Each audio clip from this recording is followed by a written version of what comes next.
How you doing? My name is Bo Chaney. I'm the recruiter for the Rockford Fire Department, and today I brought Natalie with me. We're going to talk about how we got started, kind of what got us into it, what we did before we did firefighting, and things that you guys need not to be scared of. So, Natalie, introduce yourself. Hi, I'm Natalie Adashevitz. I've been on Rockford for 3.5 years now, and I just finished the paramedic program through Rockford, stationed at station number 11. Mm-hmm. Over by Alpine? Alpine and Harrison area.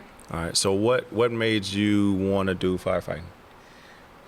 Well, my mom's side of the family has a lot of firefighters in one of the suburbs out in Elgin area, and I've always just been kind of interested in it.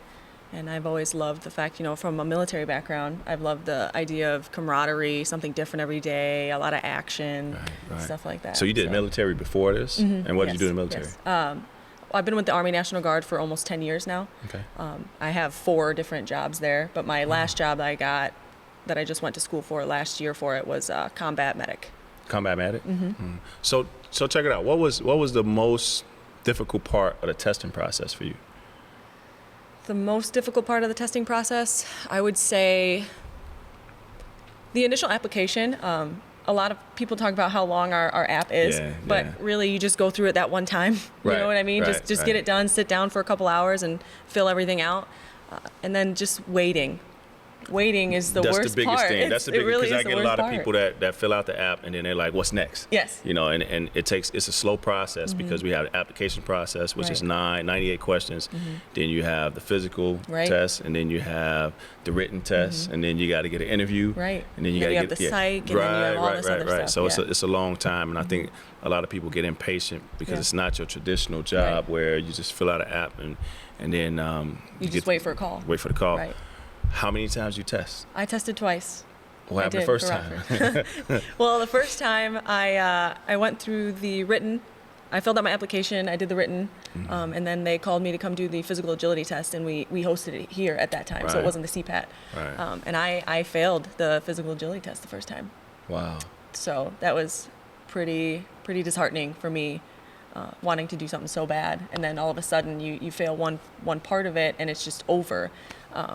But there are other opportunities to test for Rockford. We test every 2 years. Right. And that only made me better because, I hit the gym really, really hard. And I just came back and did my best, and I did really, really well the second time on the physical agility test and overall. At what point did you say that you decided that you weren't going to give up? I'm going to try this again. What do you think it was the right decision to try it again, or do it 2 times, or do it whatever to get on the job? How do you feel now about the decision you made? Oh, I feel great about the decision I made. It was just a couple of years of me being upset about something to earn a 30-year career out of it, which is awesome. I love what I do now. It's fun. It's different every day. You go into work and you never know what you're going to expect. That's just the kind of career that I picture for myself. And it's crazy because like you're at a different generation to where we got some years apart. I got 16, you got 4, but it's the same feeling. When I switched from teaching, it's the same feeling that every day is different. It was so many benefits that I couldn't explain to people. So when I'm talking to friends, I get overexcited about all of the things that we offer. I do too. The 457, a pension, the days off, and it's so many things that I always forget. Right. Always forget a couple things in there. Yeah. It's the same thing too for me. How many years you gonna do? You gonna do the whole 30? Yeah, I'm gonna do the 30. I'll do the 30. What do you say when you go talk to somebody and say, I want you to join the fire department? What do you say? Why? I want you to join the fire department because of what? If I know that, and I've talked a couple of my friends into applying, and some of them got hired, and I think it's awesome because the biggest thing for me that I think people are very attracted to is our schedule. You work 24 hours on, and you get 48 hours off. Yeah. You know what I mean? You can have a second job, a part-time job if you want, but you don't have to, Right. I mean, initially I took a pay cut coming here, but within the 4 years that I've been on now I make more than what I was making before in the military. Right, because you get those bumps. Right. So yes, when I came from teaching, that was another big point, is how many pay raises you get initially. Right, because I took a pay cut coming in, but after I saw the schedule, I'm like, well, I'll make that up in maybe a year or 2. Right. And then I'll surpass that in 2 years, and then you go all the way to 5 years and get more. And then with paramedic pay, pay. Paramedic pay is pretty good too. And then nice. I think one of the drawbacks of being on a department or being a paramedic is every neighbor I got, anytime they got any type of ailment, they're like, hey, paramedic, you know. So if you think about things, because I always try to talk about some of the stuff that we don't like, the things we don't, you know, think we see that we're not used to seeing, but the training was good. What do you think about the academy? How was the academy? How was the training? Oh, academy was good. I think our academy was a little bit longer than what they normally did. We did 16 weeks of the academy, and it was tough. Honestly, I think about like when I did boot camp, and it was almost nothing compared to boot camp. I would say it was definitely harder, but it made you work with the people around you so much more. Right. And you focus so much more on problem solving rather than somebody just, hey, you're in boot camp, somebody's telling you what to do. Right. Here it was, here's your scenario, you guys need to figure it out together. And you just are so proud. It's the at the team very building end. Yeah, aspect of it because is. and the thing that I like about the academy is you come in not knowing a lot of stuff, and you got to think about all the certifications you get. You get hazmat, you do the diving, we rappelled, Right. we jumped in the river. You guys jump in the river? Not the river, We no. had to jump in the river for the dive team. We went to the lake.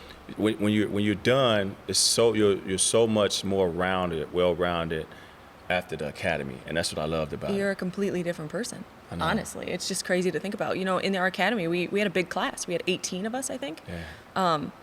And there was just this huge mixture of people with zero experience to some experience. You know, I was a volunteer for 3 years. Yeah. But being a volunteer for 3 years, you come in here and there's just so much more when you know you're going to do it full time. I know. You learn so much more, I know. which is I really know. cool to me. And all the certifications you get, and you get paid to go get those certifications. Yeah.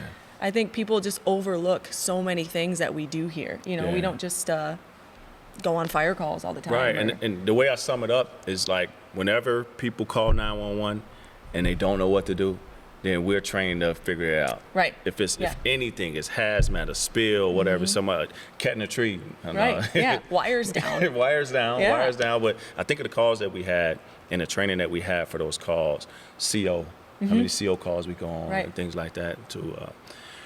So hopefully you guys can see some of the things that we do. There's still time to apply. The number is 779-204-5458. If you text JOIN RFD to that number, then that'll put you in touch with me, and you can have a career like we have. Just do it. Take the leap. Apply. It's worth it.